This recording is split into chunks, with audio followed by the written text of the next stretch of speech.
Welcome to Connecting Students Using Seesaw Blogs. My name is Kathy Hurlbert. I am an Instructional Technology Specialist for the district. Laura was going to join me today, but something came up and she's not able to, so I'm going to go solo dolo, but we have a small group, so I think that'll be okay.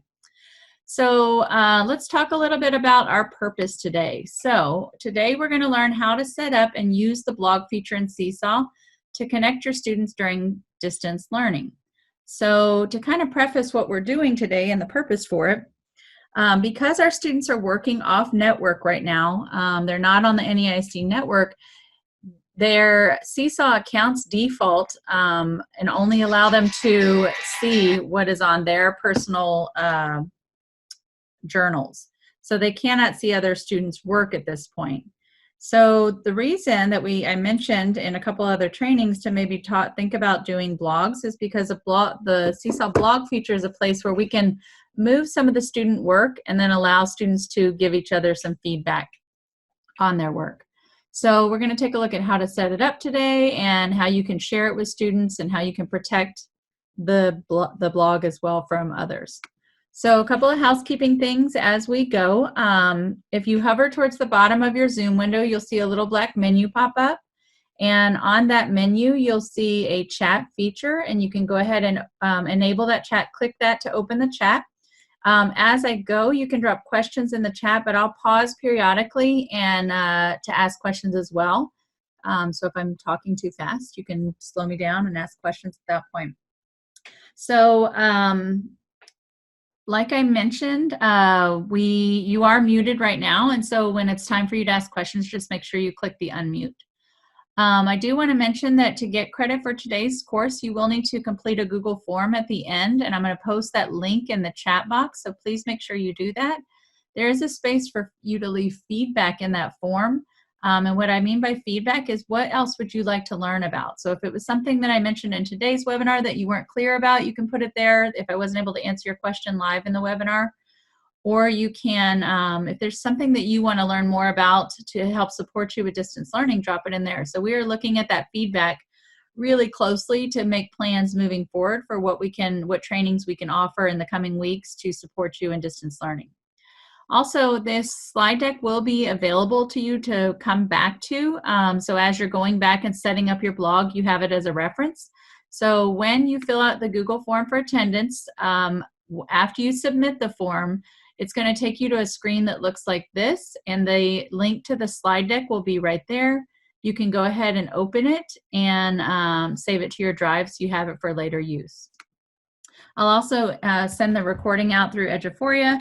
It does take a little while for me to get the video processed, but once I do that and we've gotten your attendance put into Eduphoria, then I will send a link through Eduphoria with the recording for you. So let's go ahead and take a look at the blog feature, and then we'll come back and talk about how to get it going. So like I mentioned, right now when students log in at home, they can only see their work. So I, as the teacher, am logged in right now, so I can see everyone's work in my class journal. But as I said, students cannot. They can only see their work or things that everyone has been tagged in. So the blog is actually a public forum. It is a public website, but you do have the ability to password protect it, so you can kind of close the environment so it's just available for you and your students. So we are, yes, my presentation is being recorded. And yes, all of them are recorded. I'm getting ready to send out the one from yesterday. So we're going to go ahead and hop in and take a look at how to get this set up for us. So give me a quick second to make sure everybody's in. Okay, all right, so let's take a look at what the blog looks like first of all. So the blog feature is not enabled by default when you first get your Seesaw class. So you do have to go in and enable it and do a little bit of setup. Once you've done that, the blog will live here, and students can go here and just go directly to it, or they can access it with a web link and a password if you set that up. So the blog is really a place to share student work. So kind of a place for students to give each other feedback in a safe environment. you as the teacher are in control of everything that goes onto the blog. So when students have things on their journal, they can request to add it to the blog, and you ultimately have the choice of whether or not you want it to move to the blog.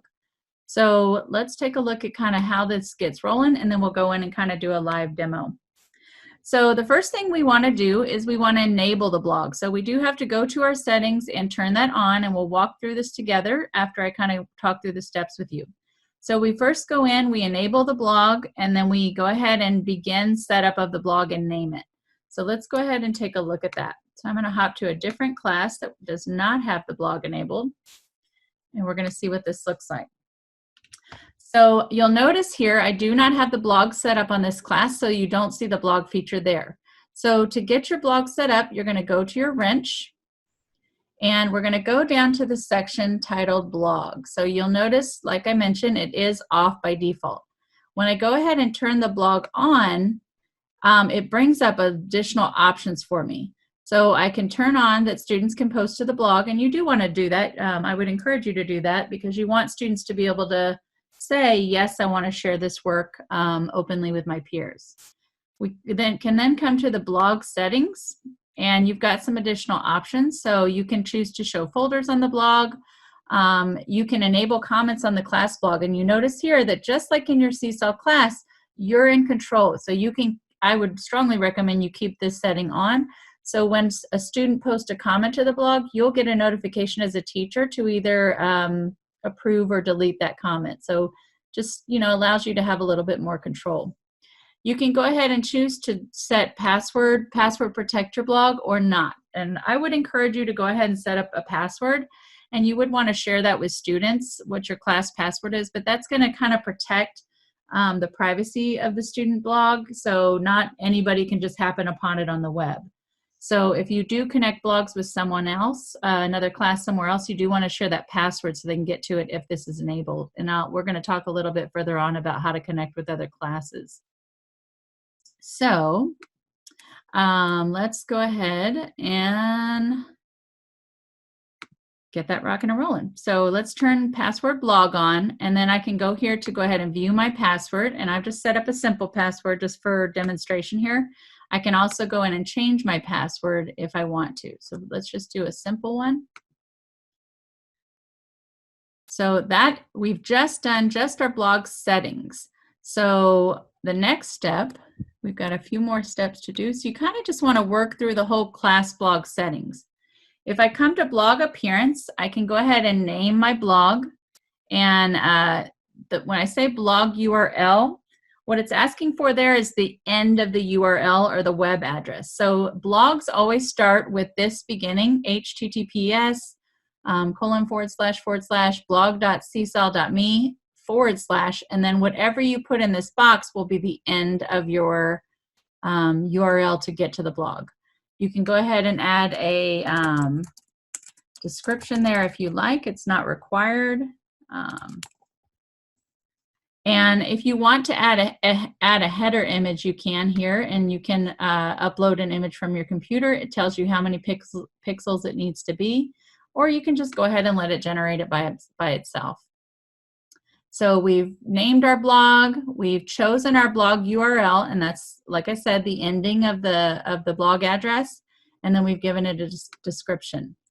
So let's go take a look at what else we need to do. You can also go here to view blog, and we're going to talk about connected blogs in just a second. So we've got our blog set up, and it really is as easy as just going to the blog feature, and then I'll be able to scroll and see student work. So let's talk for a minute about how students add work to the blog. So anything that goes to the blog, and Seesaw, I know sometimes when you think about blogs, you think about people writing and posting things. It's a little bit different in Seesaw. Anything that we move to the blog has to start in Seesaw first.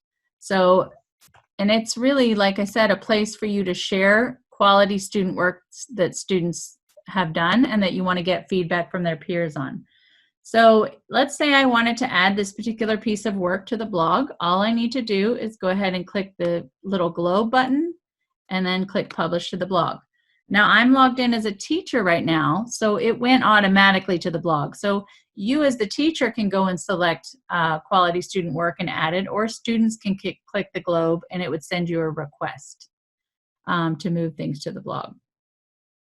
So we enabled the blog, we set the blog up, we named it, and we worked on our settings. So we definitely want to enable class comments so kids can give each other feedback. Set up a password just to protect the privacy. And like I said, you can always go back and view or change your password. So once I'm done, it says, you'll get a message that says, hey, congratulations, your blog has been set up. It'll give you the URL, but remember, you can always go to your blog settings in here to get that blog URL. So I can always go there to my blog settings and find my blog address there. So lots of different things that you can do there. So we can go ahead and view the blog here. There's my address, and it actually looks like a public web page. So there it's prompting me for my password. This is what students would look like. This is what students would see. I can say no, don't save it. And so it's actually moved that to the blog. So you can see at the bottom now that students have the ability to comment. And again, just like in Seesaw, they can use the regular comment feature, or they can go ahead and record a comment, and you can do this on anything that goes into Seesaw. So written comment or voice comment to give feedback to each other.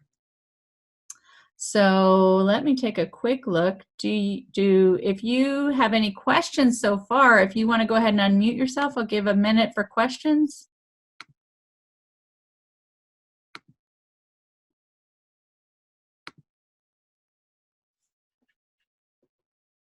Okay, looks like we're good. All right, so remember, you can always go back and make changes to your blog appearance here. And let's talk a little bit about some things that you can do once you've enabled the blog. So like I mentioned, students should be able to navigate to the blog in the class. Again, they'll only see things that you've approved to go to the blog. But one of the great uses for this is if you're having students publish writing from home, or anything that you really want to share, have them share with others, you can move to the blog and then have them give feedback to others on. So you might post an assignment in your Seesaw class through an activity that says, visit the blog, give 3 students some feedback. Again, you're in control of what of approving those comments before they filter through and are seen by students. But this is a great place to, allow kids to connect a little bit. We're all really isolated at home right now, and students really aren't getting to interact as much as they're used to. And so this is a great place to, celebrate great work that they're putting into Seesaw by, moving it to a more widening their audience and sharing their quality work with other students, but also, kind of pushing that work to get develop a little bit more by getting feedback from others. So in our Seesaw blog settings, you notice down at the bottom that there is an ability to for connected blogs. This is one of the coolest features of the Seesaw blog feature.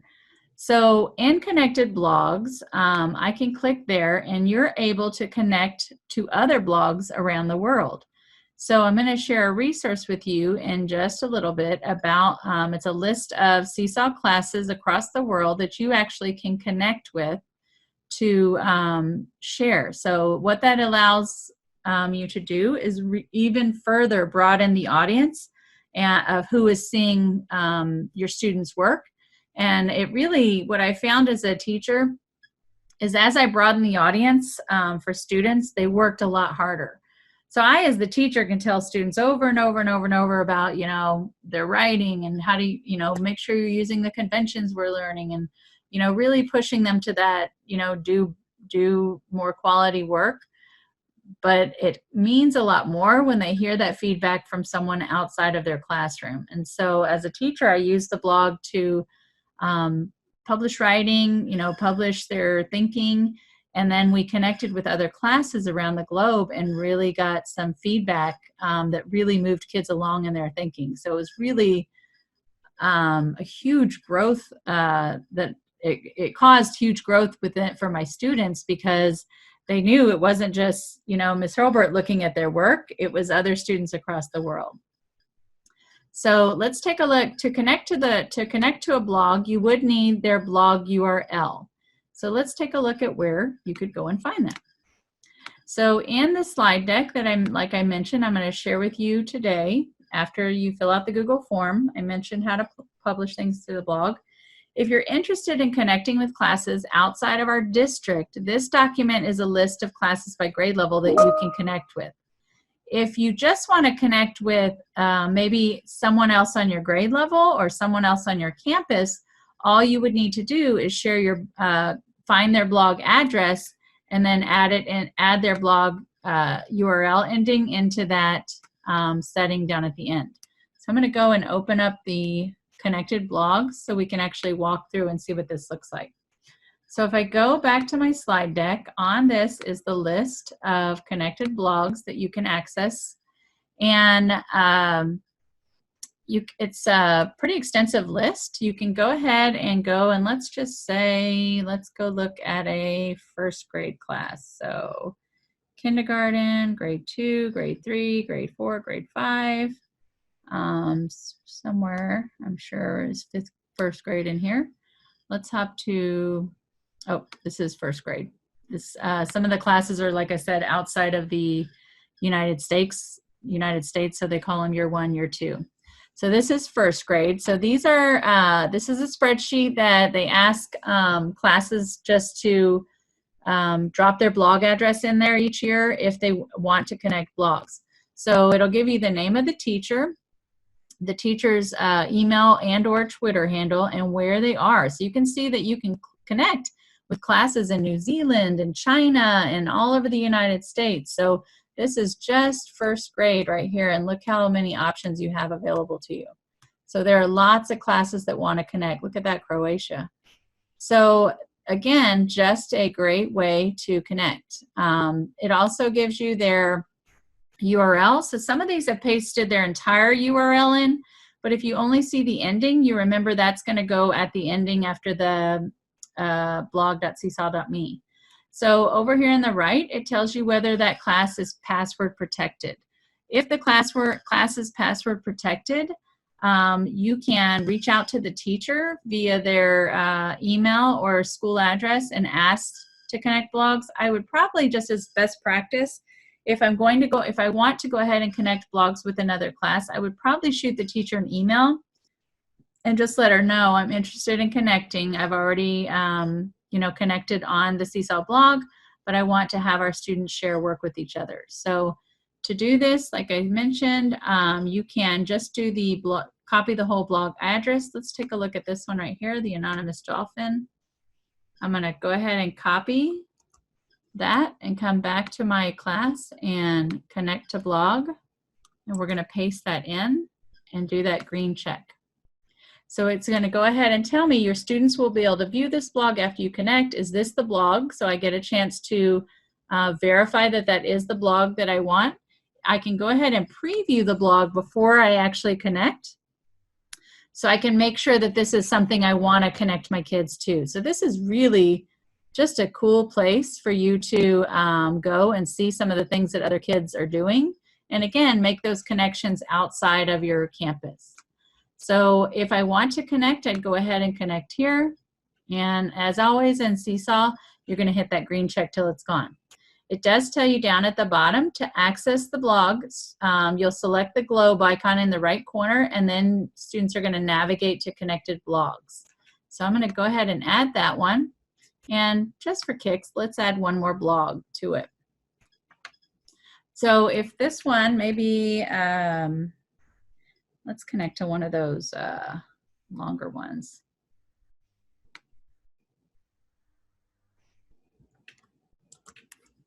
So I copied that ending. I'm going to see if we can connect to another blog, and let's see if this one will work. Maybe without the space. Nope. So that teacher did not type that one in correctly. So let's try another one.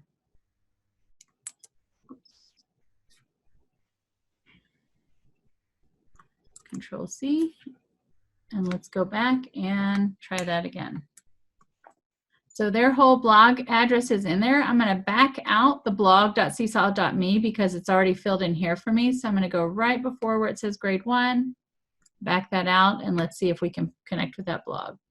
This one requires a password. Oops, missed that. So you do, again, you do need to reach out to the teacher first if it does require a password. So this one says it's not password protected. Let's add one more so we can see what it looks like to navigate between blogs. And again, I'm going to back that front part out since it's already there. So the advantage of adding the blogs to your class versus just going to the web address is the students are going to be able to just go to the blog feature and navigate through. So I'm previewing this class's work, seeing some cool things that they're doing. If I feel good about it, I'm going to go ahead and connect to blog, and then let's see how students would get there. So we've got 2 blogs connected now to our class. So when students now go to the blog, they're going to see a connected blogs. Let me move my thing out of the way. Down here in the bottom right. So when they land on, when they go to the globe icon and they land in our class, they are going to see their blog initially. But they can now navigate and look at other blogs across the world by just clicking connected blogs and going to those different blogs right here within Seesaw. So we're not having to send them out anywhere on the web. They can just navigate class to class. So because we are a Seesaw for Schools class, I would recommend that you probably start with sharing within the district. So maybe having a fellow teacher on your grade level set up their blog and connecting there. And one of the reasons that I encourage that is you notice that these classes just show their last names. Because we are Seesaw for Schools, our kids are put in with their first and last name. So I would be a little bit nervous about sharing outside the district if their first and last names do show up. So we covered quite a bit of information. I'm going to pause for a minute and check in. Do you have any questions? If you could unmute yourself if you have questions.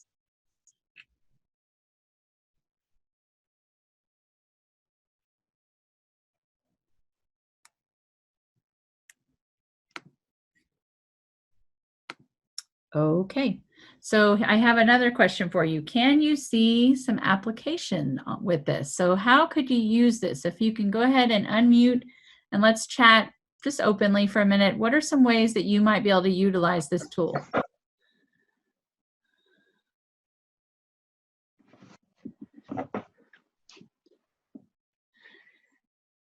Hello, are you there?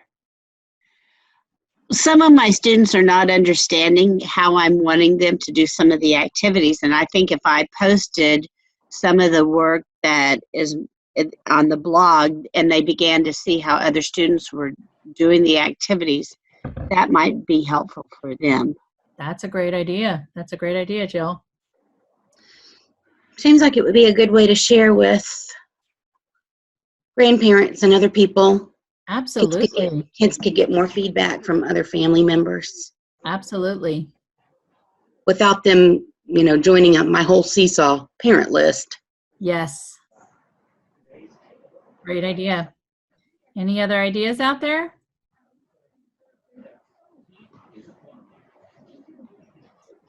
All right. One of the, sorry, I just completely lost my train of thought. One of the ways that I really utilize the blog as a teacher as well is moving a lot of that high quality work, and then I can share my blog address with my administrator for my T-test appraisal. And so one of the neat things about that is if I'm utilizing my blog and I have other kids giving my outside of my class, giving my class feedback, that's showing, A, some of the awesome things that I'm doing in the classroom, but B, the fact that I'm connecting kids, you know, across outside of the classroom to share their learning. So that's kind of a neat feature too. Anything else you guys can think about? All right. So the connected blog list is linked here on this page. I have found, just like we kind of saw today as we were navigating through it, some, you know, I think people started initially that they wanted to use the blog and maybe they didn't, you know, stay up to date on it. So I would always encourage you to preview the class's blog before you connect to make sure that it's, you know, work that you want your kids to see. And if it is password protected, you know, go ahead and reach out to that teacher. It's probably best practice no matter what when you connect blogs to just email the teacher and let her know that you want to connect. But I see great potential here. You could connect with buddies at other grade levels and share work within your school, or, you know, open it up to, you know, classes on your grade level, whichever one. So that is kind of the gist of it. Let me see if we have a question popping up. Where can you find the blog list in Seesaw? I know you are sharing the list, but in the future. Great question.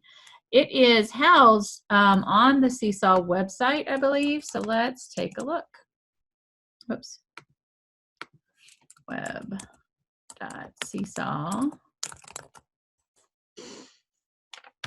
So we're going to go to the Seesaw page, and if you have not been a Seesaw page visitor, there is just a plethora of different things available on their website. They rolled out a new training PD page just the other day, and they're adding to that. So you can find amazing webinars there from ambassadors from around the world. They've got a whole page set up for remote learning with Seesaw, and then just lots of great resources on the website. So let's check and see in the Help Center what we can find.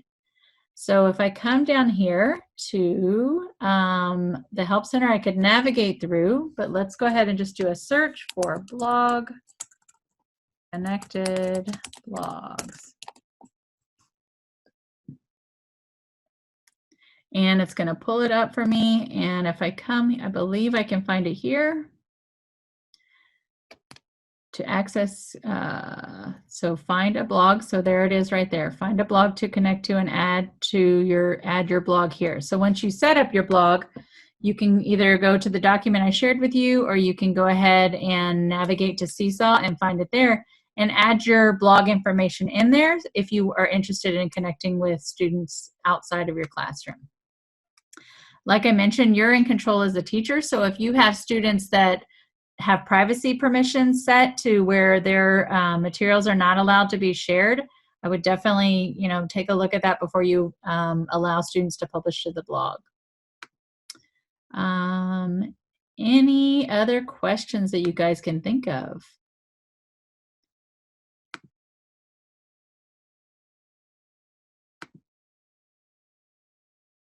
All right. Well, I know we motored through that pretty quick. We were scheduled for an hour, but the blog is really pretty simple.